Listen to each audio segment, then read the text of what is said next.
여당의 보궐선거 참패 이후 윤석열 대통령이 반성했다는 보도, 2년 전쟁 그만하기로 했다는 보도가 잇따랐지만 국민은 아직 대통령의 목소리를 직접 듣지 못했습니다. 오는 31일은 대통령이 국회에서 예산 연설을 하는 날입니다. 그날 대통령이 진심으로 반성하고 사과하는 목소리를 들려주게 될지 궁금해집니다. 특히 이날 대통령과 여야 대표가 한 공간에 있게 될 텐데 직접 대면하는 계기가 될지도 주목됩니다.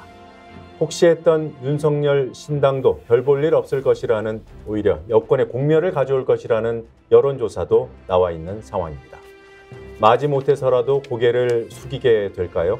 디톡스에서 전망해 보겠습니다. 스픽스가 마련한 여의도 정보 프로젝트 디톡스. 오늘도 박지원 전 국정원장, 이준석 전 국민의힘 대표와 함께합니다. 어서 오십시오. 네, 안녕하세요. 네. 우리 주제 토론 들어가기 전에요. 인요한 위원장 잘 아시죠? 잘 알죠. 네, 누가 추천했을까요? 저는 김한길 예. 위원장하고 매일 전화한다. 김한길 위원장은 물론 아니다. 자기는 추천 안 했다 했는데 전 인요한 위원장의 말을 믿어요. 그리고 최소한 김한길 위원장이 대통령께 얘기해서 윤석열 대통령이 임명했겠죠. 최종 낙점은 윤석열 임명이지 무슨 낙점이에요. 거기가. 여권에서 들리는 소리는 어떻습니까? 저는 오늘 참 인상적인 장면 하나 봤는데요. 그 이진복 정무수석이 그 인요한 위원장 취임 축하난을 들고 당사에 왔어요.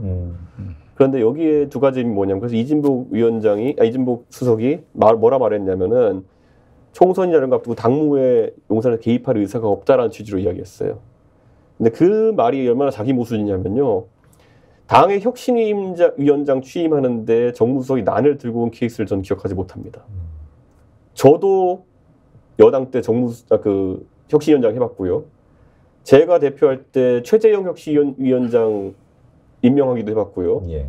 둘 다 저희가 여당이었을 때인데 난 들고 온 적 없었습니다. 정무수석이. 그래서 저는 거꾸로 역설적으로 난을 들고 와가지고 우린 개입하지 않는다라고 한 게 이 혁신위원장은 우리가 낙점한 사람이다라는 걸 난으로 보여준 게 아닌가.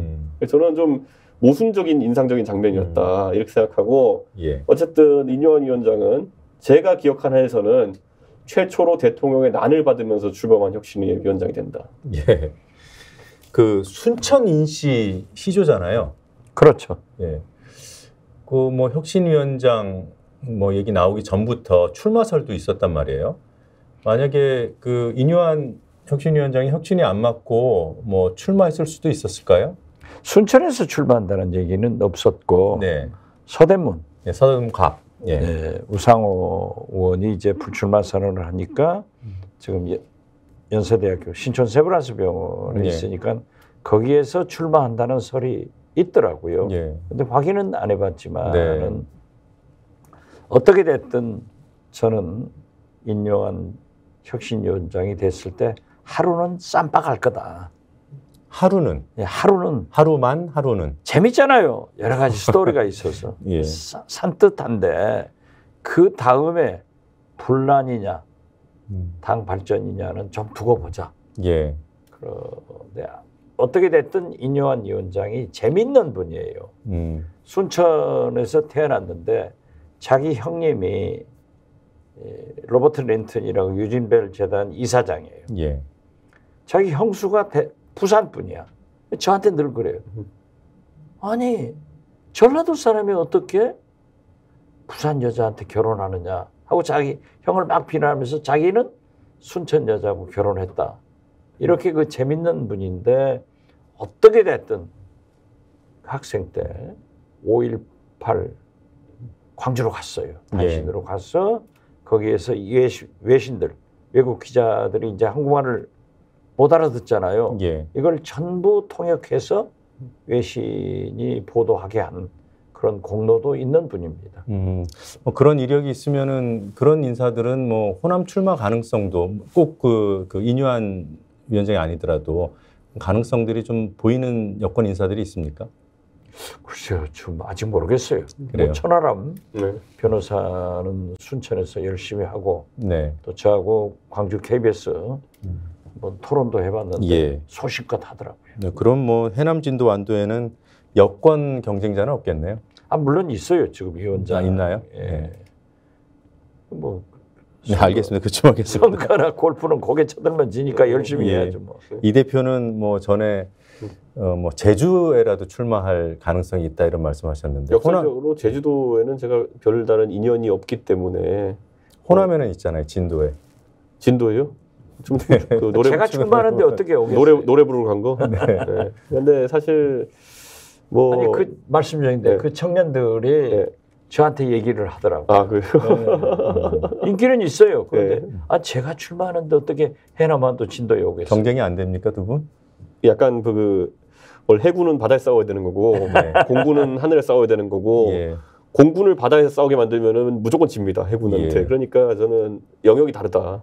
가는 길이 너무 달라서 두 분이 안 싸우시는 걸로 그렇게 정리하겠습니다. 아니 지금 디톡스에서 서로 도와야지. 아, 그런 건가요? 그렇죠. 네, 알겠습니다. 오늘 주제 두 가지 마련했습니다. 첫 번째 주제부터 확인하고 본격적으로 토크 이어가겠습니다. 네.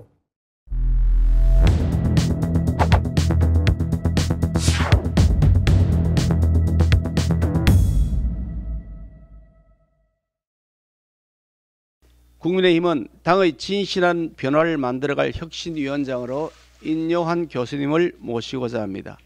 대한민국 특별규화자 1호 인요한 교수님은 전주에서 태어나 전남 순천에서 자랐으며 한국의 조건 없는 사랑을 실천해온 가문의 사람입니다. 인요한 위원장을 중심으로 꾸려질 혁신위는 그 위원회 구성, 활동 범위, 안건과 활동 기한 등 제반 사항에 대해 전권을 가지고 자율적, 독립적인 판단을 하게 될 것입니다. 저는 그 도구입니다. 그분들 그 전문가들을 모셔서 그분들의 이야기를 취합을 해서 좋은 이 방향을 잡아서 나가는 그런 저는 도구입니다. 도구. 기초를 우리가 다집니다. 이 당을 위한 기초.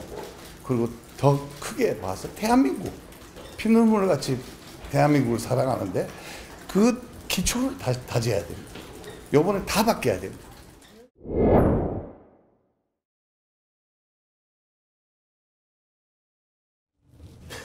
네, 인요한 혁신위원장, 박근혜 정부 인수위 때 통합부위원장을 맡았고 윤석열 정부 출범 이후에도 국가보훈처였죠. 거기서 자문역을 담당했습니다. 박근혜 인수위에서 보여준 정치적인 능력은 어땠습니까?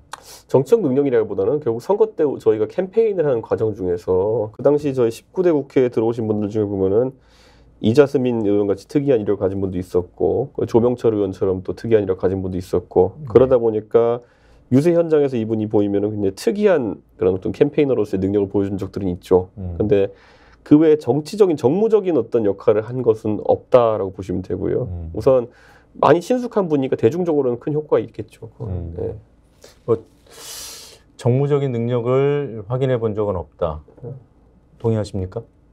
그렇죠. 왜냐하면은 김대중 대통령 2호 여사하고 막역한 관계예요. 아까도 제가 말씀드렸지만은 저희 가정, 부인, 애들하고도 그런 관계인데 대북 사업은 많이 했어요. 네. 북한에 많이 다녔어요. 그러니까 참 그 선교사, 그 희생 정신이 강하신 분인데 재단 계략 요양소의 빌딩을 팔아가지고 북한의 계략력을 더 보내야 된다. 저한테 이제 그 재단 재산을 팔려면 굉장히 문제가 있으니까 부탁을 해서 팔아주고 그렇게 희생적으로 대북 문제를 하는데 형님은 북한에 대한 애정을 가지고 있는데 저분은 갔다 와서 보면은 이건 김정일 안 된다. 북한 체제 안 된다고 굉장히 강경한 보수적 입장을 가지고 있으면서도 또 북한을 그렇게 인도적 차원에서 돕더라고요. 예. 그런데 그러한 때도 별로 정치적 얘기는 나누지 않고 단 김대중 대통령의 그 민주주의에 대한 그러한 말씀은 높이 했어요. 예. 이게 뭐 지금 뭐 남마처럼 얽혀 있는 여권 상황인데 이걸 풀어내기가 그럼 쉽지 않겠다. 정무적인 경험 자체가 없다면. 그럼에도 불구하고 지금 인요한 혁신위가 이제 가동되는 것은 그 전에 다른 후보군들이 거절해서 아닐까 이런 추측을 하게 됩니다. 그렇죠. 근데 뭐 사실 그래서 후보군으로 언급되던 분들 네. 얘기를 듣고 제가 처음에 깜짝 놀라가지고 아니 어떤 특정 인사가 거론됐는데 누굽니까? 얘기할 수 없죠. 그거는 뭐 이미 원래 무산된 인사에 대해 가지고는 사후에 그분 이름 거론한 게 예가 아니니까. 근데 제가 그 말 듣고 너무 놀라가지고 아니 그분이 하는 거는 제가 뭐 12월까지 기다릴 것도 없이 그냥 지금 바로 내일 나가라는 얘기인 것 같은데요. 이래가지고 그냥 그 말 그게 만약 현실화되면 전 나가겠습니다라고 통보를 했어요. 아, 징계하신 분이구나. 네, 어떤 걸? 아니요. 그런 추측하실 거 없이 저는 그래서 만약 혹시 그런 것들이 진행된다는 식으로 기자들이 저한테 물어오는데 만약에 실제 그게 이루어지게 되면은 나는 그냥 고민 하나도 안 하게 된다 그러면은 그 정도로까지 얘기할 정도로 깜짝 놀랐는데 지금도 내 혁신위 명단 내놓는다고 하는데 혁신위 명단에도 보니까 불안합니다. 제가 봤을 때는. 지금 말씀하셨던 그분이 네. 위원으로 들어갈 가능성도 여전히 그렇진 있나요? 않을 것 같은데 그분한테 위원들을 추천해달라고 했다는 얘기가 또 어제 들었는데 이거야 뭐 기자들이 전해주는 거니까 기자들도 뭐 50번 막 50번 틀린 얘기 할 수 있겠죠. 지금 상황에서 네, 인선에 네. 대한 거니까. 그럼 저는 또 그래서 또 의사를 전달했습니다. 만약 이것도 사실이라 그러면 난 똑같은 의미를 받아들이겠다. 예. 근데 정말 인사나 이런 거 할 때 지금 아무 생각 없이 하는 거 맞는 것 같습니다. 지금. 예. 그분이 그 징계와 관련된 분이면은 여성이겠군요. 이준석 당원권 정지한 뭐 이름을 장본인 밝히시기 꺼려하시니까 저는 이거- 원래 항상 무산된 인사에 대해 가지고는 제가 함구합니다. 알겠습니다. 됐어도 그냥 표고동 치면 되지. 천하람 변호사도 제안을 받았던 모양이죠. 거부한 거 보니까. 천하람 위원장은요, 저랑 정치적인 사안에 있어서 어떤 결정을 필요로 하는 사안에 있어서 저한테 상의를 하지 않습니다. 예, 그게 저도 천하람 위원장한테 항상 결정할 때 독자적으로 판단하라고 하는 그런 상황이고, 그렇기 때문에 이번에도 완전히 독자적으로 판단을 한 것이고, 본인은 참여하는 것이 옳지 않다. 뭐 명분이야 전부 다 뭐 앞에 내가 최재형 혁신을 했는데 그때 우리 혁신안 거들떠보지도 않고 지금 와서 또 해달라고 하는 거는 예의가 아니지 않느냐 뭐 이런 건데 그냥 어느 누가 봐도 이 혁신위가 실권이 없을 거라 보는 거죠. 예. 천하람 변호사가 이 혁신위 참여 거부한 입장을 좀 더 분명하게 밝힌 방송분이 있습니다. 직접 들어보겠습니다. 혹시 거절한 이유가 앞서 얘기하는 것 보면은 저 최재형 혁신위에도 참여를 했었다. 뭐 이거거든요. 네. 그런데 딱 이렇게 뭔가 와닿진 않아요. 저는. 왜냐하면 작년에 한 번 했어도 올해 또 할 수도 있는 거잖아요. 그리고 지금이 더 중요한 시기인데 당 입장에서 보면 혹시 이 혁신위가 잘 될지 안 될지 잘 몰라서 안 들어가는 거 아니에요? 저는 이제 뭐 그래도 솔직하게 말씀드리면은 네, 솔직하게. 좀 제가 이번에 그 혁신위에 참여하는 거는 좀 자기 모순인 것 같아요. 자기 무슨이요? 왜요? 네, 그러니까 무슨 얘기냐면 저는 그 김기현 대표가 사퇴하시는 게 옳다라고 얘기했었고 지금도 그렇게 생각합니다. 예. 근데 이번 혁신위는 어쨌든 김기현 대표 체제를 유지하면서 뭐 이렇게 혁신위를 하겠다라는 거 아니겠습니까? 저는 뭐 말하자면은 네. 김기현 대표 시간 벌기용 뭐 허수아비 혁신위원 이런 건 할 생각이 전혀 없습니다. 시간 벌기용 허수아비 혁신위 뭐 굉장히 분명한 어조로 얘기를 했는데 지금 보시기에 이 국민의힘 혁신위원회의 역할 부여되어 있는 역할 어디까지라고 보세요? 공천까지 그러기 전에 손댈까요? 하나 네. 이준석 대표한테 지금 네. 저 천하람 위원장 얘기 들어보면 네. 곧 창당 준비를 이준석 대표하고 하고 있는 그런 뜻으로 해석이 되는데 그 나중에 한번 그 상담 좀 해주십시오. 그 천하람 위원장은 호남 정치에 대해 가지고 굉장한 문제의식과 더불어 가지고 동시에 이걸 돌파해보고 싶다는 의지가 강해요. 네, 그런데 사실 그렇기 때문에 뭐 사람마다 꽂히는 게 있지 않습니까? 예를 들어 원장님 같은 경우에는 김대중 정신이나 이런 것들을 계승하는 뭐 이런 선두적인 사람으로서 역할이라는 게 있다 한다면 천하람 위원장 입장에서는 험지 돌파 모델을 꼭 하고 싶은 거예요. 근데 그랬을 때 그러면 신당이라든지 이런 장이 펼쳐졌을 때 본인이 저 역할에 집중하기 어렵게 되고 저 역할이라는 게 또 역할이 바뀌는 거죠. 국민의힘에 있을 때야 호남이 험지라고 이야기되는 거지만은 다른 당에게는 호남이 험지라는 인식이 별로 없게 되는 거거든요. 그렇기 때문에 그런 역할의 변경 이런 것들에 대해서 저는 진짜 믿거나 말거나 일절 저는 얘기 안 합니다. 거기서 어떤 역할을 네가 해야 된다, 당신이 해야 된다, 아니면 이런 걸 부탁한다 이런 얘기 절대 안 하거든요. 이심진심으로 그러니까 창당 준비하는 거 아니? 그건 모르겠어요. 집에서 무슨 꿈을 꾸는지는. 그런데 마찬가지로 유승민 의원과의 관계에서도요. 예전에 유승민 의원과 같은 당을 할 때도 그랬고 뭐 대선 때 옛날에 바른정당 도울 때도 그랬고 의외로 미주알고주알 얘기를 안 합니다. 서로. 이걸 지금 해야 됩니다. 내일 저걸 해야 됩니다. 이런 거 안 하거든요. 그러니까 네. 그냥 이심전심으로 다 그냥. 네, 신당 오케이. 얘기는 네. 나중에 다시 하는 걸로 하고요. 혁신위원회는요. 네. 우리 대한민국은 국민의힘은 윤석열 대통령이 바뀌어야 진전이 있어요. 지금 이진복 수석이 뭐 당무에 개입하지 않는다. 대통령도 당무에 개입하지 않겠다고 해놓고 체리 따봉도 보내고 심지어 강서 부청장 공천도 김기현 위원장이 안 한다고 하니까 뭐? 해가지고 하잖아요. 그렇기 때문에 저는 인요한 혁신위원회가 성공하는 것이 국민의힘 나라를 위해서 필요하고 우리 민주당에도 좋다 이런 생각을 하지만은 저는 윤석열 대통령이 절대 변하지 않기 때문에 혁신위원회는 분란이 날 것이다. 예. 또 인요한 위원장의 성격이 저 우락부락합니다. 절대 못 참아요. 한 방씩 쏴버리지. 그래서 저는 터질 거다 그렇게 봐요. 제가 듣는 정보 한에서는 이 얘기를 들었어요. 그러니까 결국 용산에서 사실상 인요한 위원장을 낙점한 것이 맞고, 예, 믿을 만한 정보 통일기로는 그러면은 이번에 기대하는 역할이 무엇이냐라고 하면은 3, 4선 불출마 종용을 통해 가지고 영남 지역구 자리를 비우게 하는 것을 혁신안이라고 낼 가능성이 높아요. 제가 이걸 알고 있을 정도면 실제로 이거 하게 되면 얼마나 섬뜩한 얘기냐면요. 예. 용산이 얼마나 감이 없냐면 지금 영남에 가보면요. 영남의 지역구들 중에서 특히 부산 지역으로 하면요.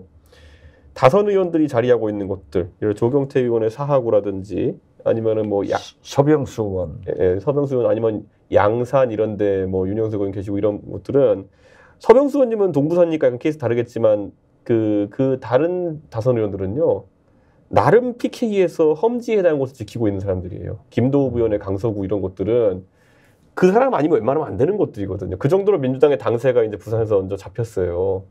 그런데 그 상황에서 이런 분들을 겨냥해가지고 만약에 3선쯤 했으면 부산 3선쯤 했으면 이제 서울로 옮겨라 이런 얘기하고 이러잖아요. 그러면은 아마겟돈입니다. 그냥 난리 납니다. 근데 지금 어떻게든 자리를 비워내야지만 장을 비워야 다음에 음식을 먹을 수 있다 생각하니까 네. 그런 거 하라고 이제 인요한 위원장한테 그걸 혁신안이라고 이제 내라고 할 가능성이 있거든요.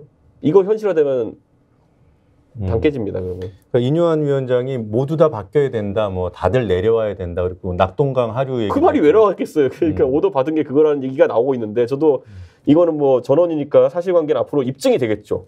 저는 진짜 이게 입증이 되면은 글쎄요. 저는 당내에 중진 의원들이 가만 안 둘 거라 생각합니다. 그런데 하나 재밌는 게 네. 인요한 위원장이 김기현 대표로부터 무서운 권한을 다 이임받았다. 예. 언제 김기현 대표가 권한이 있었어요?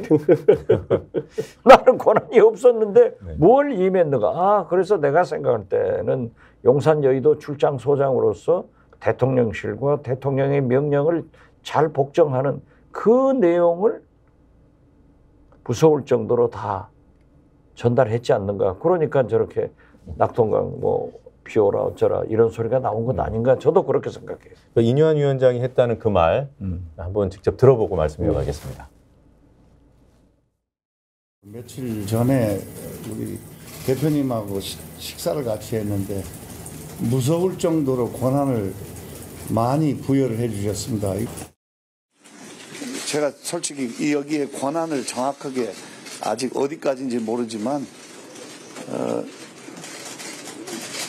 그 국민의힘에 있는 많은 사람들도 내려와야 됩니다. 지금 이 인 위원장 발언을 들어보면 한 지점은 뭐 권한을 받았다는 건지 모른다는 건지 이게 지금 첫날이거든요.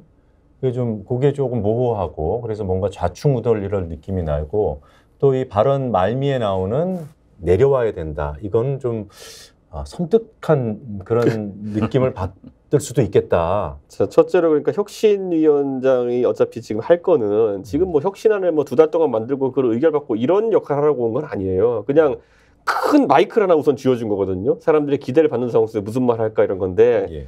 여기에서 보면요. 1번 혁신이라는 분위기를 내려면요.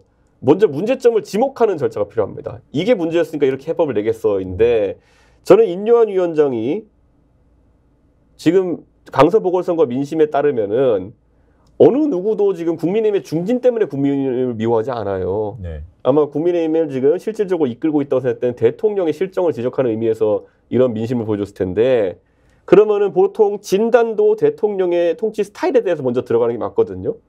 근데 인요한 위원장이 그것을 언급할 것이냐? 안 하죠. 지금 인요한 위원장이 진짜 개인적으로 사심 없이 이걸 하고 싶다면요.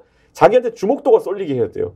파격 발언 이런 걸로. 예. 그럼 여기서 할 수 있는 가장 파격 발언, 인요한은 좀 다르구나, 지켜봐야겠다 하는 지점이 어디냐면은 지금까지 전부 다 국민의힘에서 무건수행하고 있던 사람들과 다르게 의원들이나 당대표와 다르게 적어도 국민들이 생각할 때 저게 문제라고 하는 지점을 그대로 얘기해 주는구나. 대통령에 너무 휘둘렸다. 그게 이제 혁신위원장이 지금까지의 그 봉인되었던 사람들과 다르구나라는 생각을 할 텐데 안 했어요. 그럼 이제 두 번째 그럼 뭐냐면은 그걸 아는 대신에 그러면 뭘 할 거냐. 아까 얘기했던 것처럼 혁신의 대상을 만들어야 되거든요. 대통령을 바꾸라는 얘기를 못하니까 뭘 만들었는데 그걸 아마 흔히 이제 신출 혁신위원장이 많이 하는 게 뭐냐면 구태 정치 이렇게 몰아붙이면서 다선 이꼴 구태 이렇게 만들려고 할 거예요. 네. 다선 이꼴 구태 니네들이 기득권을 버리지 않고 영남에 계속 출마하려고 하니 당이 이꼴이다. 다 수도권 이런 거일 거거든요. 저는 이 전략이 일정 부분은 먹히겠지만은 더 큰 반발을 부르고 무엇보다도 그러면은 국민들이 이런 생각하거든요. 자, 그러면 영남에서 이렇게 압박해가지고 다선 의원들을 수도권을 끌어올린다면은 그 사람들 떨어질 거고 그 사람들은 뭐 어떻게 되는 거 알 바 아닌데 어떤 사람들로 그러면 여기를 채우려고 하느냐. 이런 건 답이 없는 거거든요, 지금. 그게 이제 소위 낙사산이면 이제 전보다 후가 오히려 못한 상황이 될 수도 있는 거고. 답이 있죠. 아니 하태경 멀쩡한 의원을 수도권으로 하는데 그 자리에 누가 가냔 말이에요. 검찰 출신이 가잖아요. 그래서 저는 윤석열 대통령의 검찰 출신 공천 신호탄이다 그렇게 보는 거예요. 하태경 의원 사례가. 그렇죠. 근데 이번에 인요한 위원장이 뭐 희생 이런 얘기도 했고요. 또 다선 험집 출마 이런 얘기는 유권자들 듣기에는 뭔가 혁신하는 것 같잖아요. 이걸 내세워서 결국은 영남에 그러니까 국민의힘 당선 가능성이 높은 영남의 자리를 비운다. 범핵관을 위해서, 윤석열 대통령을 위해서. 이렇게 걱정하시는 거잖아요. 그러니까 이렇게 보시면 돼요. 제가 항상 인용하는 말 중에 저는 돈 버는 것에는 관심 없습니다. 이런 말 하는 사람이 보통 돈에 미친 사람이라고 해요. 그런데 당무에 관심 없습니다라고 하는 사람들이 그 말을 하게 되는 계기가 하는 걸 보니까 사람들이 아주 당무에 개입한다 의심하고 있기 때문에 그런 말로 변명을 하는 거예요. 평상시에 이런 말 할 이유도 없어요. 그러니까 실제로 나는 당무에 개입하지 않겠다 하면서 정무수석을 보내서 난을 이제 보낸다는 거는 당무에 관심이 많은 것의 방증이기도 하거든요. 저는 그래서 지금 굉장히 우려되는 게 혁신이라는 하나의 방법론을 가지고 결국 영남 자리 비우라는 용도로 쓸 가능성이 굉장히 높아졌다. 이렇게 봅니다. 지금 혁신이 활동이 이제 총선하고 맞물려 있기 때문에 뭔가 시한이 뭐 정해진 시한은 아니더라도 그 어림잡아 이때까지는 활동을 마무리할 것이다 이런 시한이 있을 것 같은데요. 언제쯤이 될까요? 혁신 안자체가 안 나올 텐데요. 뭐 자리를 비우게 하려면은 뭔가 안을 만들어서 발표해야 되잖아요. 최소한 우리 일반적인 정치인들이나 국민들이 생각하는 혁신위의 활동 기한은 공천 거기까지 볼 거예요. 공천까지. 그 정도 해야 혁신되는 거 아니에요? 그렇기 때문에 지금 저렇게 비워라, 희생해라 하는 거 아닙니까? 그런데 저는 거기까지 못 가요. 왜냐하면 윤석열 대통령이 변하지 않아가지고 반드시 개입한다고요. 개입하면은 제가 아는 인요한 위원장은 튀어요. 그 굉장히 괄괄한 사람이에요. 모르죠 또. 대통령이 하는 일이니까 안 튈지도 모르고 김한길 국민통합위원장이 잘 설득해가지고 있을는지 모르지만은 저는 자꾸 인요한 위원장을 선교사의 후예로 아주 봉사한 아주 좋은 사람, 성격까지 좋은 건 아니에요, 저분이. 지금 오히려 대통령실이나 대통령하고의 갈등이 촉발될 가능성이 있다. 지금 인요한 위원장 개인의 그 성정상 그런 가능성도. 인요한 위원장을 전 개인적으로 만나본 적은 많지 않지만은 뭐 공적으로 몇 번 회의 석상을 보고 이랬지만은 정치도 저도 하면 정치 뭐 물론 박 원장님 훨씬 오래 하셨지만은 정치할 때 제일 열받는 게 내가 잘못해서 욕먹는 거는 안 짜증나는데 예. 다른 사람 때문에 내가 욕먹으면 제일 짜증납니다. 억울하기도 하고. 근데 지금 인요한 위원장 입장에서는 많은 포부를 갖고 와가지고 이제 뭐를 해볼 수 있지만은 어느 순간 근본적인 한계. 나도 여기서 뭐 다른 얘기하다가 결국에는 가면은 유권자를 만나 도돌이 펼 텐데 예. 이렇게 혁신하기로 했습니다. 그런데 관심 없고 대통령 어쩐대냐 이렇게 갈 거거든요, 사람들이. 그거 몇 번 겪어보면 확 돌아버립니다, 사람이. 돌아버리면 행동은 어떻게 하게 되는 겁니까? 거기서 이제 말하면 박 원장님 말한 것처럼 그럼 대통령을 들이받을 수도 있는 것이고 아니면은 때려칠 수도 있는 것이고 저는 혁신은 지금 그러니까 이게 대부분의 혁신위원장이라는 사람들이요. 저도 어릴 때 혁신위원장 할 때 이렇게 보면은 벌써 그게 한 10년 됐네요. 그런데 뭐가 있냐면 혁신 아니라고 하는 거는요. 이미 창고에 다 있어요. 예, 저도 딱 혁신위원장 되니까 사무처 당직자들이 다 갖고 와가지고 이렇게 갖고 와. 이렇게 진짜. 뭐 저는 그런 게 있는 줄은 몰라요. 뭐 나경원 혁신위에 혁신한 무슨 김용태 혁신한 뭐 한 7, 8가지가 있어요. 그걸 다 활동 보고서를 주면서 이 중에 내용 고르시면 돼요. 이렇게 돼 있어요. 근데 솔직히 국민들 공감 살 만한 내용 별로 없고 오히려 국민들은 어디에 제일 많이 반응하냐면 그래서 혁신위원장에 제가 패배 시그널로 보는 용어가 있어요. 어느 당이든지 간에 지난번에 민주당 김은경인가 뭐 이분 하실 때도 봤고 어느 당이든지 특권 내려놓기라는 단어가 나오면은 혁신위가 진짜 할 일이 없는 겁니다. 그 혁신위마다 도돌이표처럼 가면은 뭐 혁신위원회 마이크 잡고 국회의원들이 특권이 너무 많아가지고 국민들이 특권을 내려놓길 바랍니다. 이 말 하는 거는 애초에 정치 모르는 사람 1 그리고 2 그냥 안이 없으니까 국민들이 들으면 그냥 오냐오냐 할 만한 거 들고 나오는 거거든요. 뭐 있잖아요. 뭐 국회의원 특권이 몇백 가지 되고 거기서 이걸 없애야 된다 이런 얘기. 예. 불체포 특권 없애자 무슨 뭐 면책 특권 없애자 이런 거 있잖아요. 이거 도돌이표가 나오는 이유가 할 게 없어서 그래요 나중에. 그러니까 그거 이런 대접 안 받으려면 권력과 싸워야 되는 것인데 그걸 하겠냐는 거죠. 본래 당의 혁신위원회가 출범하면은요. 지금 이준석 대표가 말씀한 대로 혁신하는요. 한 추럭 반이 있습니다. 네. 그런데 다 혁신위원회가 호랑이를 그리겠다고 출범하는데 그래놓고 보면 고양이에요. 네. 그런데 그 실천은 누가 하냐? 당대표로 간다고요. 거기에서는 실천은 쥐꼬리예요. 예. 안 해요. 그러니까 역대 비대위 혁신위원회가 성공한 것은 박근혜, 김종인 국민의힘에서 민주당에서 이 세 차례예요. 네. 왜 그분들한테는 공천 전권을 줬잖아요. 간섭을 안 했단 말이에요. 예. 그렇기 때문에 성공을 했는데 이건 제가 자꾸 그 나무 당이라고 해서 그런 게 아니에요. 이건 수십 차 얘기지만은 윤석열 대통령이 어떻게 바뀌느냐 이거예요. 포인트는. 네. 그래서 저는 차라리 인요한 혁신위원장이 지금 외국 나가서 외교 활동 하시잖아요. 대통령이 외국 나가서 외교 활동을 하시면 국내에서 가급적 정쟁을 조용히 해줍니다. 성공을 위해서. 돌아와서 진짜 국민이 바라는 게 뭐예요? 여야 협치 아니에요. 정치를 잘해야 경제도 민주주의도 남북관계도 외교도 살아요. 예. 그렇기 때문에 저는 내가 와서 보니까 정치가 죽었다. 국회가 죽었다. 그러니까 야당과 협치를 해라. 그래서 단독 영수회담이 싫다고 하면은 지금 민주당에서 제안한 대로 대통령, 예. 여야 대표 삼자 회동 같은 걸 해서 거기에서 풀어라. 예. 이런 명제를 던지면은 저는 성공할 거예요. 인 위원장이 그런 명제를 던질 가능성 있어 보입니까? 지금 31일이 이제 대통령 국회 예산연설 예정돼 있잖아요. 그때 뭐 당연히 본회의장에 여야 대표가 앉아 있을 것이고 뭐 전이나 후에 이렇게 환담을 하든가 뭔가 이제 모임을 할 수 있을 텐데 그런 요구들이 언론에서 나오고 있어요. 그 지금 이제 대통령실에서 그걸 못 받는 이유 중에 하나가 결국 그 말은 사정 정국의 완벽한 포기거든요. 총선 전까지. 그러니까 솔직히 말하면 앞에 만나서 악수해 놓은 다음에 뒤에 갑자기 또 압수수색하고 이럴 수는 없잖아요. 그러니까 사정 정국의 완벽한 포기를 의미하는 건데 그걸 할 용기가 없을 겁니다. 아마.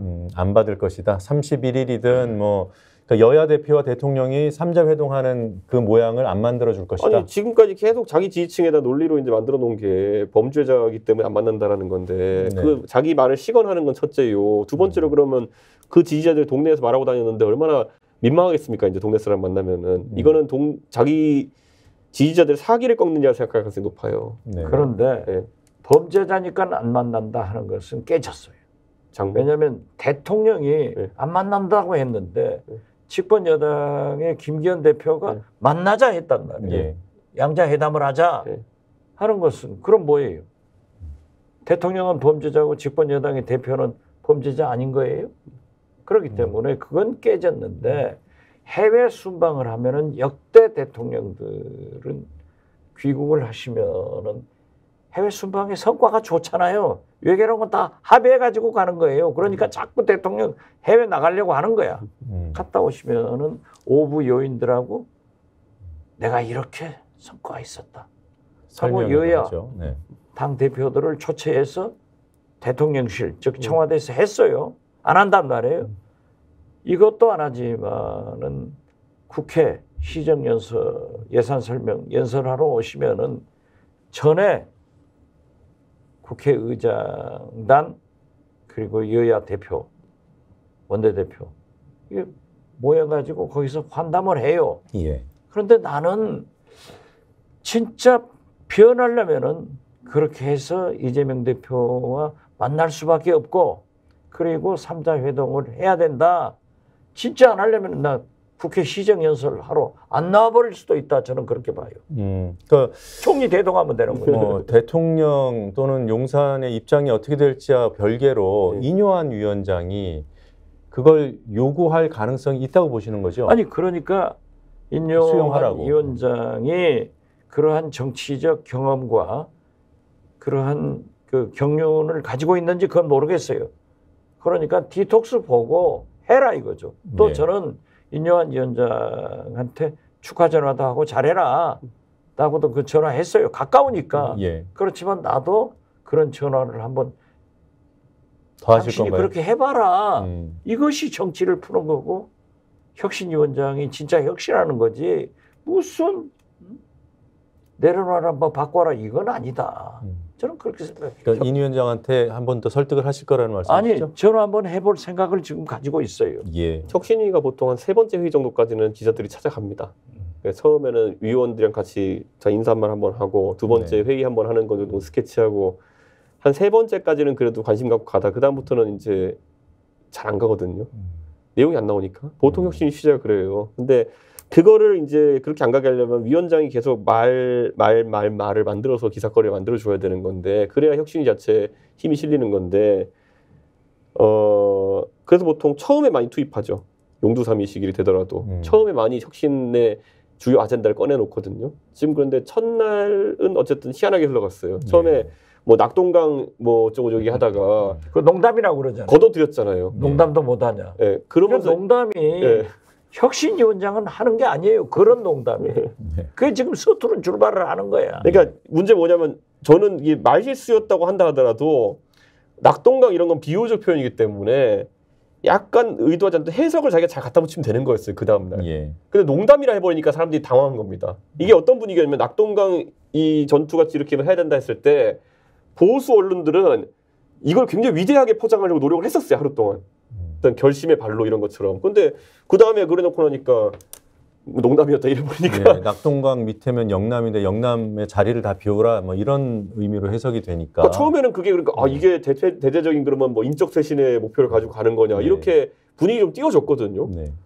그럼 그 다음 날 가지고 그렇게 맥빠지게 할 것 같으면은. 그게 아까 말씀하신 대로 그게 만약에 가시화가 되면 네. 일반 유권자들이 혹시 뭐 다선 의원들 뭐 자기 희생을 해야 되고 특권 내려놔야 되고 이런 걸로 평가를 해주신다 하더라도 일반 유권자들이 지금 당장 당내가 분란에 휩싸이게 되는 거잖아요. 나죠, 많이 나죠. 그렇죠. 그래서 물리지 않았을까요? 그런 것들이 두려워서. 저는 아까 그래서 내가 말했던 것처럼 그게 해석의 영역이라고 하는 걸로 몰아가면 되는 거거든요. 예. 이렇게 말은 했지만은 사실 뭐 다선이라 해서 꼭 안 좋은 건 아니지 않느냐 뭐 이렇게 그냥 네. 풀고 대신 이 지역의 정치에 큰 변화가 있어야 된다 이런 식으로 가야 되는 건데 그냥 농담이다 이래버리니까 예. 그러면은 완전 반대 방향 가겠다는 얘기인가 아니면은 예. 진짜 농담한 건가 막 이런 식으로 이제 사람들이 해석하게 되는 거거든요. 예. 이 대표께서는 인요한 위원장이 이 대표가 얘기한 그런 해석이나 네. 그런 변명을 하려면은 수삼 년이 지나가야 돼요. 네. 지금은 안 돼요. 예, 알겠습니다. 혹시 그 인요한 위원장이 뭐 본인도 이게 정치 경험이 부족한 걸 스스로 알 것 같고요. 그러니까 혁신위를 잘 꾸려야 된다는 당면한 가장 큰 그 목표를 가지고는 있을 것 같아요. 그래서 뭐 천하람 위원장한테도 제안을 하지 않았겠습니까? 이준석 대표한테는 연락 없습니까? 저에게 모 인사를 통해 가지고 전화 통화를 하고 싶다는 취지로 연락이 오셨는데 뭐 지금은 제 생각에는 받을 상황이 아닌 것 같고요. 통화도 할 수 없다. 그러니까 제 입장에서는 지금 상황에서 뭐 혁신위원장이 아니라 누구라 할지라도 제 입장에서 뭔가 그냥 단순히 안부 인사를 나누는 게 아니라 실질적인 대화를 하려면은 기초적인 첫 전제가 뭐냐면 문제인식이 어디 있냐거든요. 예. 그러니까 만약에 인요한 위원장이 오늘 중으로 아니면 뭐 빠른 시일 내에 대통령이 바뀌어야 된다라는 말을 본인 입으로 하면은 저 사람은 뭐 좀 다른 애라고 저도 기대를 하겠죠. 근데 그게 아니라 또 와가지고 뻔히 그냥 해가지고 늘 혁신위원장이 하는 것처럼 전부 바뀌어야 된다. 하지만 대통령 건드리지 마라. 뭐 이런 거 할 거면은 그거 하는 사람들은 되게 많아요 지금. 이준석도 좀 피토하면서 1년째 이러고 있고요. 근데 그러니까 뭔지 모르겠어요 지금 보면은. 그러면 뭐 정리를 하면 인요한 위원장이 대통령이 문제다, 변화해야 된다, 또는 뭐 당에 간섭하면 안 된다 이런 입장을 표명한다면 만날 수 있습니까? 만날 수도 있고 그럼 얘기해 볼 수도 있죠. 같이 그 일을 도모하려면은. 립서비스면 또 안 되는 거죠 그것도. 예, 정말 대통령의 그런 어떤 개입이나 아니면 권력을 당에서 그 그림자를 지우는 것에 아이디어를 모으자 그러면요. 아이디어 할 것도 없어요. 뭐냐면은 이렇게 얘기하면 돼요. 지위 고하를 막론하고 누구든 당무에 개입하려고 한 자가 있으면 제명 조치하겠다. 그러고 그냥 시작하면 돼요. 예.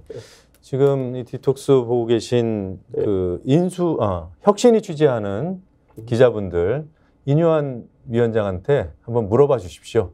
지금 이준석 대표가 지금 혁신위원장을 만날 수 있는 조건을 얘기했습니다. 네. 저는 제가 그러면 또 전화가 불날 수도 있어요. 네. 인요한 위원장이 물어볼 수도 있고 거기서 이렇게 답변하라 할 수도 있고 예. 이걸 끊어줘야 된다니까요. 나는 다 해봤어요. 예, 아무튼 그러니까 딱 간단해요. 그러니까 대통령실에서 당무에 개입하는 거는 지휘 고하를 막론하고 전부 다 제명해버리겠다. 예. 앞으로 당에서 영구 말이 세 보이죠. 그런데 이런 거예요. 우리가 조건을 다는 순간 되게 복잡해져 버려요. 예전에 그 안타깝게 서희초 사건이 있었을 때 예. 저는 딱 뭐라 그랬냐면요. 무슨 일이 있어도 비교육적인 일로 민원을 한 일이 없도록 방지해야 된다 이렇게 얘기했어요. 근데 그러면 거기 사람들이 말을 붙여요. 뭐 이런 때는 해야 되지 않느냐 저런 때는 해야 되냐. 그러다 보면 메시지가 다 퇴색해가지고 나중에 아무것도 아닌 제도가 되는 거거든요. 그러니까 깔끔하게 당무에 대해서 대통령실에서 개입하는 것은 원천적 차단하겠다. 예, 거기에 응하는 당직자나 당원들은 제명한다. 원 스트라이크 아웃 제명. 대통령 예. 당원입니다. 네, 네. 알겠습니다. 자, 첫 번째 주제는 이 정도 해보고요. 두 번째 주제에서는 신당 얘기를 조금 더 이어가 볼까 합니다. 두 번째 주제 확인하고 오겠습니다.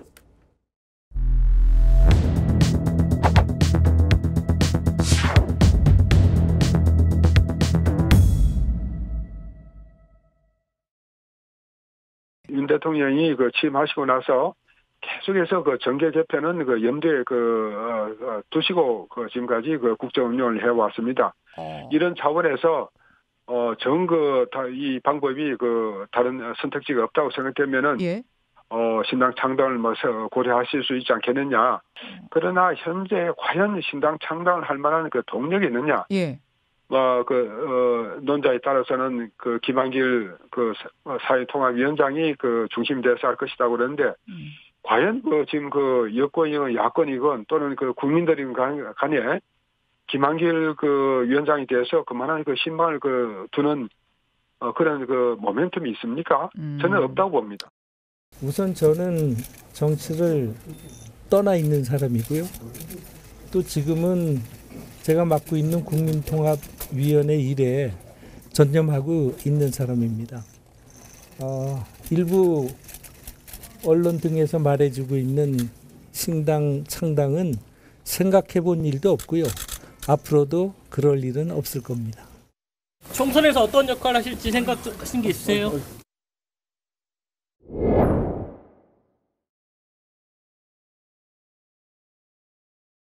네, 윤석열 신당은 물 건너 간 것인가? 이게 두 번째 주제입니다. 물 건너 간 건가요? 저기 물 건너 갔죠. 동력을 이미 상실했다니까요. 네. 최소한 신당을 창당하려면은 대통령의 지지도가 50% 내외는 가야 돼요. 네. 그런데 지금 보면은 20%, 30% 그 박스에 딱 갇혀 있잖아요. 그리고 더 중요한 것은 강서 보궐선거 패배로 인해서 완전히 동력도 상실했지만은 또 김기현 대표 체제 2기로 중임시키면서 예. 국민의힘은 이미 윤석열 당이 됐어요. 할 필요 없다. 예. 저는 그렇게 봐요. 동의하신가요? 동의하시나요? 저는 이번에 이 사람들이 더 뜨거운 맛을 봐야겠구나 생각했던 게 이번에 강서구청장 보궐선거에서 사전투표만 먼저 분석이 된 것 같은데 세대별 투표자 수 통계를 어제 선관위 공개했어요. 예. 근데 더 놀라웠던 게 뭐냐면요. 이번에 많은 사람들이 이번에 그러면은 나이 드신 보수 지층이 덜 나와가지고 이게 이겼나, 민주당이 이겼나 이렇게 생각할 텐데 사전 투표율 분석한 걸 보면요. 20대, 30대까지의 투표율이 60대, 70대 투표율의 3분의 1 정도 됩니다. 2분의 1, 3분의 1 정도. 이 말인즉슨 고령층이 다 나와서 투표해가지고 그래서 진 거예요. 17%처럼. 그 말은 뭐냐면 실제로 이게 총선 때는 그래도 20, 30대도 휴일이고 하니까 다 투표로 나오거든요. 예. 실제 총선이었으면 17%보다 더 벌어진다는 얘기예요. 그런데 이런 결과를 보면서 합리적으로 통계를 보시는 분들은 저랑 어제도 얘기했지만은 되게 심각하게 보거든요. 더.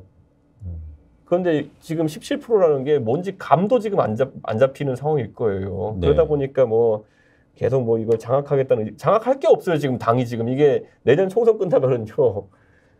껍데기만 남아있을 텐데 이걸 뭘 장악하겠다고 하는지 모르겠지만은 저는 신당 얘기도 그래서 나왔다 봅니다. 좀 배가 불러가지고 우리가 잘하면은 과반 못해도 한 120석은 얻을 텐데 이걸 우리가 얼마나 큰 파이를 먹는지가 중요하지 않겠어? 이런 생각을 하는 거거든요. 이 얘기를 해드릴게요. 원래 DJ 대통령이 김대중 대통령이 옛날에 국민회의 하셔가지고 그때 그 DJ라는 카리스마 있는 지도자가 총선에서 79석을 하셨습니다. 예. 79석이요. 그 다음에 손학규 대표 체계가 있을 때 18대 때 83석인가 했을 거예요. 민주당이. 그러니까 민주당은 70석, 80석에 적응이 돼 있는 당이고 그 다음에 이제 보면은 열린우리당 하면서 처음 152석 한번 150몇 석 해본 거잖아요. 152석 해봤잖아요. 나머지는 다 70석, 80석 이런 경험으로 있다. 이번에 180석 해본 거예요. 그런데 반대로 이 국민의힘이라는 당은요. 영남 60석에 비리 20석 거기다 충청도가 합쳐서 100석 밑으로 내려간다는 생각을 해본 적이 없는 당이에요. 그런데 지금 그 위기가 왔음에도 안 가봤기 때문에 그 일은 일어나지 않을 것이라고 단언하고 이 짓을 하는 거예요. 지금 우리가 그래도 100개는 할 거잖아. 그러면 100개가 있으면은 우리가 그 중에서 그냥 과반이 힘들어질 수 있어. 근데 100개 정도면 우리가 여기서 차라리 7, 80개 먹는 게 중요하지 않아? 이 생각인 거예요 지금. 그러니까 신당 같은 말도 안 되는 소리 하는 거예요. 원래 말도 안 되는 그런 시나리오인데 현실을 제대로 파악을 못하기 때문에 그런 시나리오가 가동됐고 지금은 이제 동력이 없음을 인정하고 있을까요? 아니요. 지금도 제가 우리 당의 의원들 다 영남 의원이니까 감이 없잖아요. 그러면 제가 얘기해줘요. 이 대표 그러면 의석수 몇 주로 예측해 그랬어요? 강서보궐선거구 얘기 드리면요. 저는 80 언더 봅니다. 의석수. 왜 그렇게 돼? 그렇게 해서 제가 이렇게 했어요. 지금 서로 말이 안 되는 얘기들을 백가쟁명식으로 하면서 장밋빛 전망을 내세우고 있거든요. 오늘은 당의 대변인이라는 사람이 방송 나와가지고 이렇게 된 이상 한동훈 장관을 비례 10번 정도에 주고 전 선거를 전국 선거를 지휘하면 어떨까 이런 얘기를 해요. 그래서 방송 보면서 속으로 무슨 거냐 이 양반아 그러면 그 위성정당 안 할 거야? 이렇게 제가 묻고 싶더라고요. 그러면은 비례 10번이라는 거는 위성정당에 가서 한다는 건데 네. 그 위성정당인 사람이 그러면 본당을 지휘한다고? 바로 선거법 위반인데? 그러니까 다들 그냥 아무 대책 없이 그냥 계속 말을 하는 거예요. 그냥. 그래서 저는 냉정하게 지금 민주당에서 만약에 연동형 비례제 현안을 유지하게 되면은 왜냐면 민주당은 지금 협상 안 하면은 현안 유지돼요. 그렇죠. 네. 그러면 기본적으로 국민의힘의 지역구 의석 이 80 언더로 간다 봅니다. 저는. 이거 굉장히 위기를 갖고 좀 지켜봐야 되거든요. 그럼 민주당이 선거법 협상에 적극적으로 나설 이유가 없어지는 거네요? 실제로 안 하고 있어요. 그래서 지금 현재 뭐 그 선거법이라고 하는 것은 뭐라고 하더라도 국민과 언론이 막 비난하면은 마지막 순간에 나와요. 네. 그렇기 때문에 지금 현재의 선거구, 현재의 선거법으로 선거를 준비하는 것이 좋다. 저는 늘 후배들한테 그런 얘기를 하는데 예. 어떻게 될지 몰라요. 예. 지금 선거법 얘기까지 하면 너무 복잡해지니까 자 김한길 역할론 여전히 유효합니까? 저는 유효하다고 봐요. 어떤 역할을 맡게 될까요? 김한길 국민통합위원장이 높은 분의 귀를 붙드는 특별한 재주가 있어요. 네. 그리고 언어 구사력도 좋고 지혜가 많으신 분이에요. 내가 늘 농담으로 그러는 거예요. 황석영의 장길산, 조정래의 태백산맥, 김영주죠? 객주. 네. 이런 소설을 보면 수백 명의 주연들이 나와 등장해가지고 막 얽히고 설키는데 김한길의 소설은 딱 두 사람이 하는 거예요. 심플해요. 재미가 있단 말이에요. 그런 재주가 있어서 저는 스케일은 그렇게 크지 않다 하지만은 저는 대통령실장은 갈 것이다. 그게 적격이다. 저는 그렇게 봐요. 야당 대표를 했던 사람이 대통령실장. 왜 갔죠? 다. 그런데 과거에도 그런 사람들이 있잖아요. 지난주 말씀대로 김대기 실장은 추경호 지금 현재 경제부총리 기재부 그렇죠. 장관이 이제 총선에 나가면 그 자리를 채우러 갈 것이고 그럼 B는 대통령 비서실장을 김한길 위원장이 맡을 가능성이 있다. 그렇죠. 그러니까 비대위원장이나 국민의힘 당대표로는 저기 보수 정당 아니에요. 네. 그분들의 구성원들이 거부 반응이 있죠.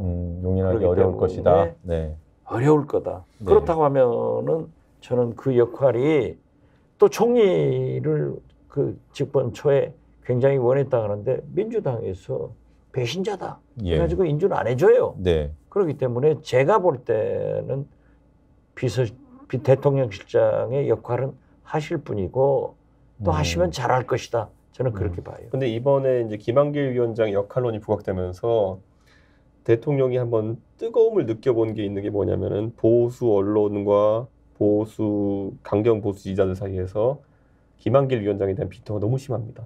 그래서 그럴 거예요. 왜냐하면 자기 선친이나 자기나 그러니까. 그래서 이걸 한번 겪어봤기 때문에 저도 사실 비서실장 같은 걸 할 수도 있다는 생각했는데 원래는 이제 강서보궐선거 전에는 정무적 역할을 강화할 여당 의원 출신의 예를 들어 김성태 의원을 비서실장 하자는 얘기가 많이 돌았었는데 지금은 또 뭐냐면은 대통령과의 공동 운명체적 관계가 중요하다.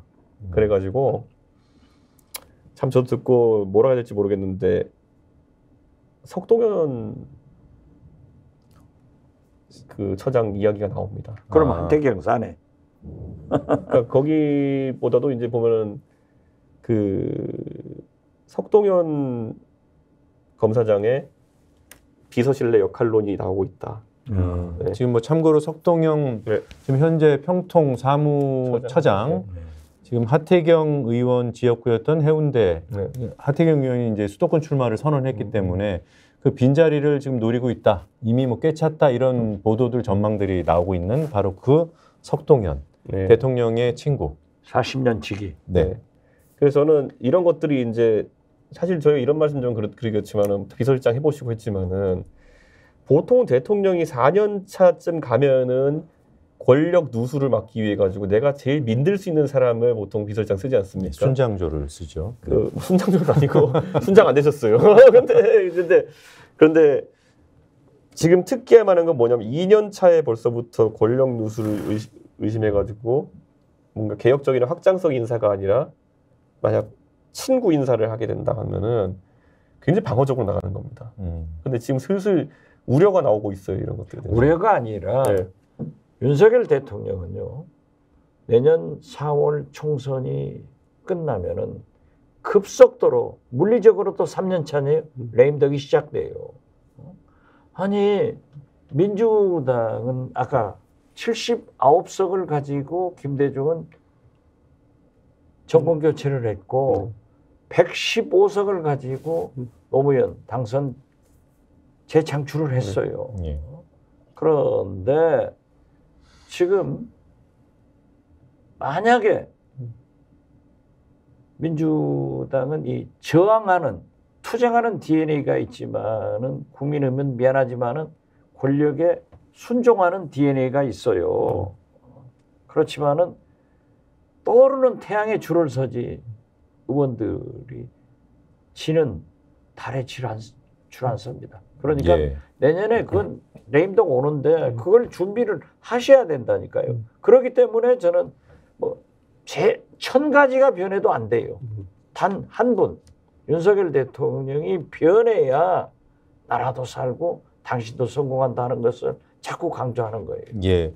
어떻게 얘기하다 보니까 지금 뭐 차기 대통령실 비서실장 얘기까지 하게 됐는데 지금 저희가 지금 얘기하고 있는 주제 윤석열 신당은 물 건너 갔는가. 물 건너 갔음을 보여주는 그렇게 해석해도 무리가 없을 만한 여론조사 결과 하나가 발표가 됐는데요. 일단 그 차례로 그 여론조사 내용을 정리해 놓은 그래픽 보면서 말씀 나누겠습니다. 네, 이 미디어 토마토의 여론조사 결과입니다. 정당 지지도 정례 조사인데요. 10월 21일부터 22일 이틀 동안 전국의 성인 남녀 1,015명을 대상으로 조사가 이루어졌고요. 표본 오차 95% 신뢰 수준 플러스 마이너스 3.1%포인트고요. 응답률이 6.2%였습니다. 무선 ARS 방식으로 진행이 됐습니다. 더불어민주당과 국민의힘의 그 지지율 차이가 약 16%포인트 정도. 그러니까 지난 강서구청장 그 득표율 차이랑 거의 비슷하게 나타났습니다. 네. 근데 이제 이 조사는 특이한 조사 방식을 썼습니다. 지금 현존하는 정당들 이외에 신당설이 나오고 있는 당들을 집어넣어서 만약에 이 신당이 들어갔을 때는 이 지지율 구도가 어떻게 변하는가 이렇게 대입해보는 변수를 대입해보는 조사를 했습니다. 다음 장 보시겠습니다. 네. 이른바 윤석열 신당, 대통령이 주도하는 윤석열 신당이 만약에 만들어지면 정당 지지도 구도는 더불어민주당이 47.5%로 오히려 신당이 없는 조사 때보다 소폭 올라가는 것으로 나타나고요.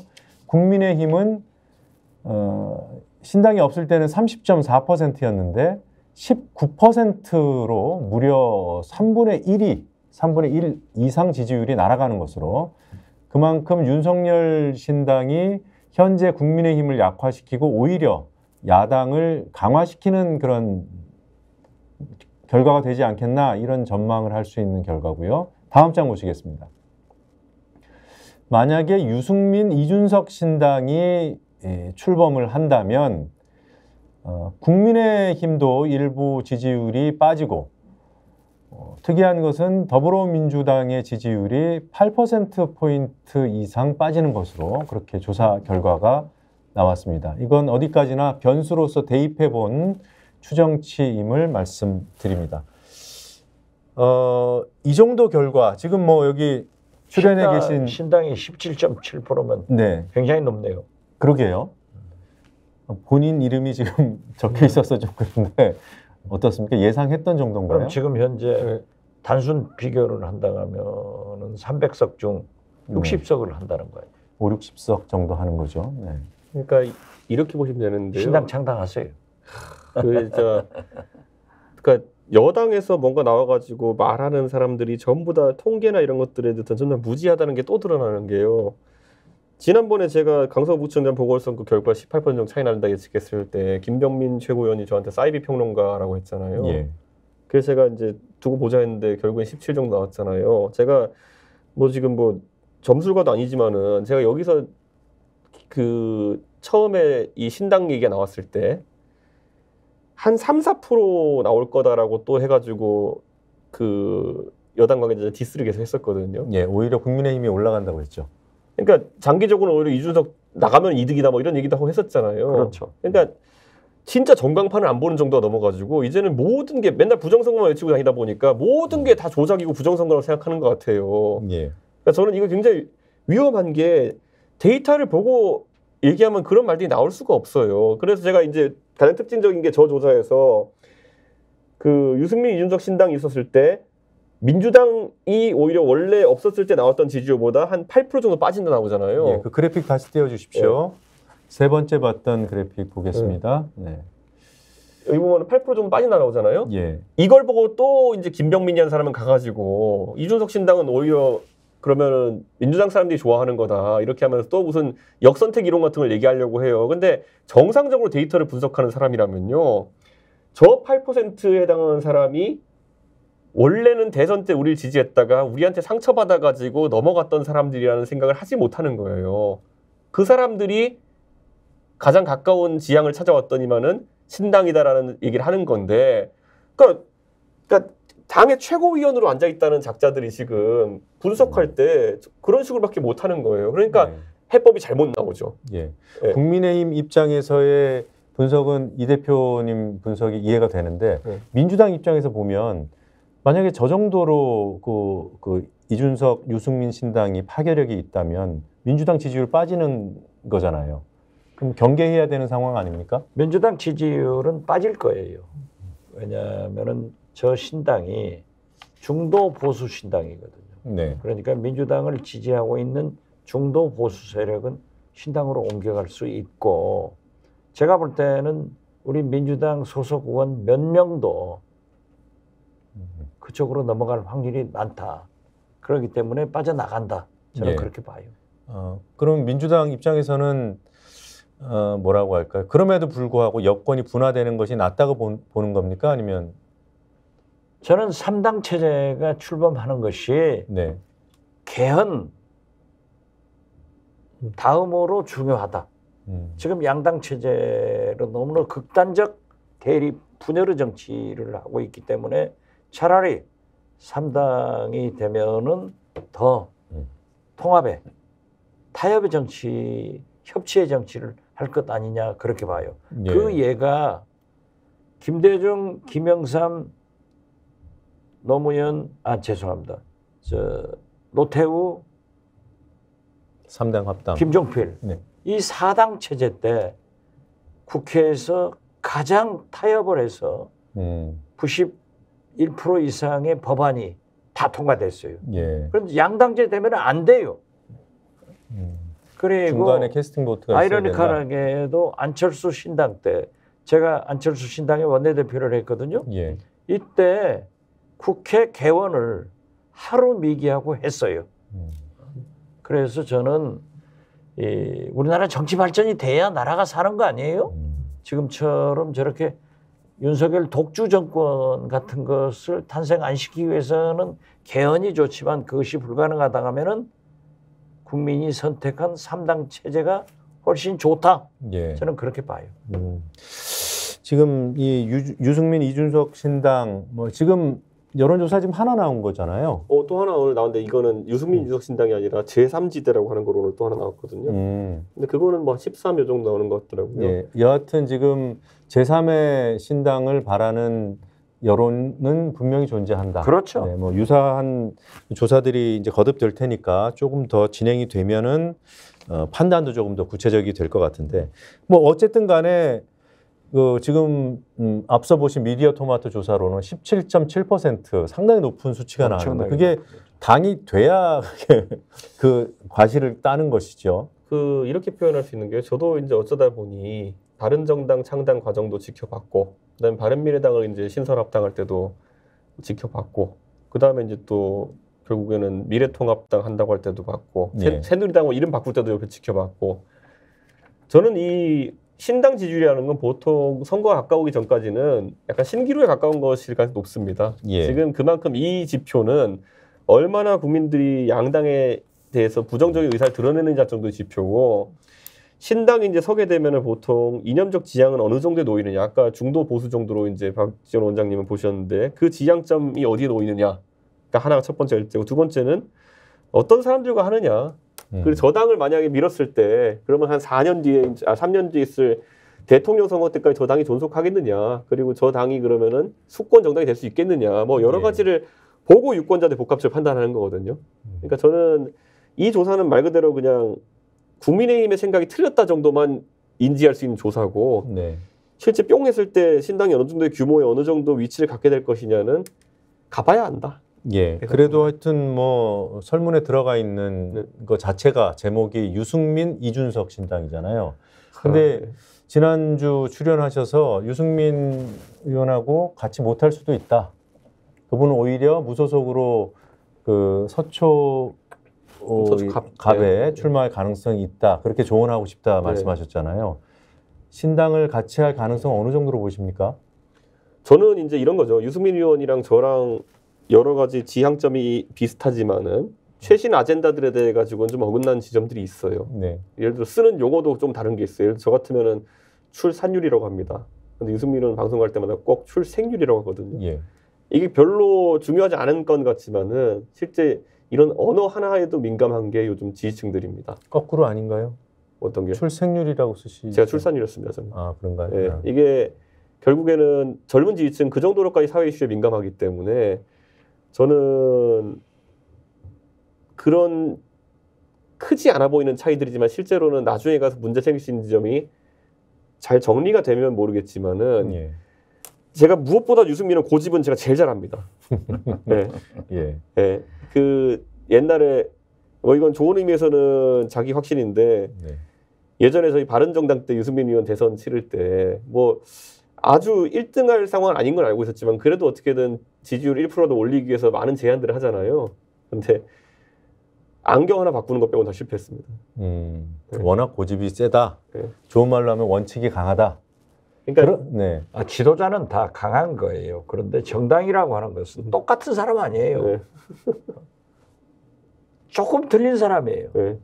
많이 틀린 사람은 윤석열 대통령이고 조금 틀린 사람이기 때문에 저는 작년부터 이준석, 유승민은 윤석열 대통령의 탄압으로 인해서 내년 1, 2, 3월 달에 창당한다. 이번에는 제 말이 맞을 거예요. 방 원장님은 어떻게 해서든지 이 신당을 만들어 주려고 하는 것 같아요. 아니 만들어 주려고 하는 민주당이 게 지지율이 떨어진다고 나오지 않습니까? 아니요. 그것이 문제가 아니라니까요. 네, 그러니까 알겠습니다. 우리가 흔히 내가 뭘 잘 되기 위해서 우리 당이 잘 되기 위해서 하면 안 돼요. 그래도 나라를 생각해야 되는데 그런 의미에서 윤석열 대통령이 지금이라도 바뀌면은 신당 안 나와요. 네, 무슨 말이냐? 안 바뀔 것이다. 신당은 나올 것이다. 근데 당사자들이 어떨지. 저는 이렇게 오늘 아침에 이제 MBC 라디오가 가지고 이런 얘기를 했어요. 저는 비례 전문 신당 같은 거를 하고 싶은 생각이 별로 없다 한다 하더라도 예. 저는 한다면은 보편적인 대한민국 수권 정당이 될 수 있는 당을 지향하면서 신당을 해야 된다. 아, 당연히 그래야지. 당연하잖아요. 그런데 저는 제가 그 말 할 때는 제 지지층이 약간 놀랐을 거예요. 뒤집어 말하면 뭐냐면 저도 한 고집 하거든요, 원래. 예. 근데 제 뒤집어 말하면 저는 굉장히 현실적인 측면으로 갈 것이다라는 선언을 하는 거예요. 그 네. 말은 뭐냐면은 당연히 이준석이 정당을 만약에 한다고 하면은 딱 고정된 지지층 뭐 세대로 구분된 지지층이라든지 아니면 이념적으로는 오히려 굉장히 순수 보수에 가까운 자유주의적인 관점에서 정당을 할 것이다라고 생각하겠지만은 물론 저는 그 생각을 계속 이어나가겠지만은 당의 구성원에 꼭 그것들 다 만족시키는 사람만 올 수 있는 것은 아닐 것이다. 저는 한두 가지의 생각만 일치해도 당의 일원이 될 수 있는 그런 당을 만들어 보고자 한다. 그런 생각이라면 저 신당을 하겠지만은 뭐 이준석이 지금 당장 17% 보고 혹해가지고 비례하면 내가 몇 석 하겠거니 이래가지고 비례정당 만든다. 이런 거는 솔직히 창당의 요건 되지 못합니다. 그거는. 예, 창당이라는 거는 그 정도의 수권 정당을 만들 정도의 각오와 용기가 있을 때 하는 것이기 때문에 그 결심이 서면 하는 것이고. 예. 뭐 유승민 이준석 다 와야 돼요. 네. 신당을 창당하더라도 네. 지금 안철수 의원이 홈페이지 만들어가지고 이준석 출당한다고 그건 해서 조금 그건 있다가 안철수답지 못하다. 너무 안철수다운데 왜 안철수답지 그건 그러면 안 되지. 그 주스 드시면서 네. 말씀 어떻게 됐든 나누실 기회를 드리겠습니다. 저는 그러한 창당이 될 것이다. 네. 유승민 의원은 뭐 그 신당 가능성 뭐 열려 있고 12월이라는 구체적인 시점도 얘기했어요. 아니 이준석 대표도 내년 1월 장선거 보고 하겠다 했잖아요. 근데 그거보다 당겨졌습니다. 100일 동안의 아니, 글쎄, 혁신 기간이 필요하기 때문에 그렇게 이제 역산을 해보면은 이제 연말이에요, 그렇죠? 네. 자, 이때 뭐 어느 정도 가능성이 있는지는 지금 말씀을 계속 모호하게 하셔서 뭐 더 안 여쭤보겠습니다. 근데 이건 하나 여쭤볼게요. 만약에 같이 하게 되면 뭐 여러 가지 조건이 맞아서 아까 그 유권자들은 차기 대권 주자까지 생각해서 지지 여부를 결정할 거라고 그랬잖아요. 뭐 당연히 수권 정당을 표방하면 그럴 것 같고 유승민 의원도 비례 정당을 염두에 두고 신당 얘기한 것 같지는 않고요. 그럴 경우에 이 신당 유승민, 이준석 이 두 유력 정치인들이 차기 대권을 놓고 경쟁하는 관계로 모일 것인가? 뭐 가진 게 있어야 경쟁을 하죠. 그러니까 지금은 아니다. 가진 게 있는 상황에서는 경쟁할 수 있는 것이고 저는 아까 말했듯이 유승민이나 이준석의 어쨌든 그런 대선 주자로서의 그 크기나 이런 것들은 그 둘만으로는 임계점을 넘길 만큼의 신당 동력이 되지 못합니다. 제가 봤을 때는. 그렇기 때문에 저는 그 이상의 넓은 장을 펼쳐야 될 것이다. 만약 하게 된다면은 그런 생각을 갖고 있고요. 그게 아니면은 힘들어질 것이다 이렇게 봐요. 그리고 제가 유승민 의원과 대화를 많이 안 한다고 전혀 안 하고 있다 말씀드렸는데요. 유승민 의원 그렇게 말 길게 안 합니다 원래. 네. 보통 유승민 의원은 저랑 대화하면은 평상시에도 보면은 한 3문장 하고 끝입니다. 네 요즘 우에 사나? 뭐 이러고 있습니다. 알았다. 끝. 이게 원래 경상도 스타일 대화거든요. 약간 보면. 그래서 만약 유승민 의원과 대화를 한다 하더라도요. 니 할 건가? 예. 아니요. 이거밖에 없어요. 보면은 그 대화할 거는. 뭐 설마 그렇겠습니까? 아니 뭐 선수들끼리 이심저심으로 통하니까 대화를 길게 한다고 해서 다 되는 건 아니에요. 그렇지만은 우리나라 정당은 미국은 공화당, 민주당 속에서 뭐 트럼프도 바이든도 영국도 노동당, 보수당 사이에서 이제 출발하는데 우리나라는 그렇지 않아요. 대통령 후보가 있어야 정당이 돼요. 이 유승민, 이준석 신당에는 누가 대통령? 저는 두 분이 경쟁할 수밖에 없죠. 누구라고는 할 수 없지만 그건 모르겠어요. 제3자가 나올 수도 있고요. 그럴 뭐 수도 당연히 있겠죠. 열려 있는 거죠. 그러나 우리 민주당도 그렇잖아요. 지금 현재 가장 가능한 후보는 이재명 대표지만은 또 어떻게 될지 누가 알겠어요. 그런데 저는 자꾸 이 보수가 분열할 것이다. 그것은 왜 그러냐? 윤석열 대통령의 캐릭터를 보면 이게 분열하게 돼 있어요. 그런데 우리 민주당은 제가 작년부터 그런 거예요. 분열할 힘이 없다. 분열할 힘이. 예, 알겠습니다. 오늘 좀 민감한 주제일 수 있었는데 답변 잘 해주셔서 고맙고요. 오늘 두 가지 준비했던 주제는 아쉽지만 여기서 좀 마무리하겠습니다. 이어지는 우리 뒤톡스 시간 기대해 주시고요. 잠시 쉬었다가 주스 마시러 오겠습니다.